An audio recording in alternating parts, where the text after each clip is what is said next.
হিয়ামণি ডেকাৰ অনুভূতি। পাঠ শিৱপ্ৰসাদ নাথ। তোক কেনেকৈ বুজাওঁ প্ৰতি নিশাৰ বিভাৱৰীয়া ভাৱনাই কেনেকৈ জোৱাৰ উঠাই প্ৰেমৰ। ইয়াৰ পিছতো সোধ কিমান ভাল পাওঁ তোক। মোৰ সমগ্ৰ ভালপোৱাৰ অস্তিত্ব হেঁপাহ সপোনবোৰ এমুঠি চাকি হৈ জ্বলাই ৰাখোঁ প্ৰেমৰ শলিতাৰ মাথো তোৰ নামত। বহুত মন যায় তোৰ প্ৰেমৰ চহৰখনত আজীৱন তোক মোৰ কৰি ৰাখিবলৈ।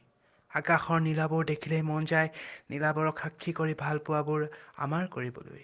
আৰু সেউজীয়াবোৰক সাক্ষী কৰি মন যায় জীৱনক ঘাঁহনি ডৰাৰ নিচিনা জীপাল কৰিবলৈ। কেতিয়াবা মন যায় অস্তগামী সূৰুযৰ হেঙুলি আভৰণ ফালি নিজক বিচাৰি ফুৰিবলৈ। এয়া মনতে সাঁচি ৰখাও ৰক্ত হৃদয়ত এমুঠি অনুভূতিৰে তোলৈ প্ৰেমিকাৰ প্ৰকৃতাৰ্থ কোমল হৃদয়ৰ এটি ভৰসা তথা সাঁচি ৰখা এটি ৰঙীন আবেলিৰ ইতি তোমাৰ অনুভৱত ডুবি যোৱা দুৰ্দান্ত প্ৰেমিকাৰ অনুভূতি।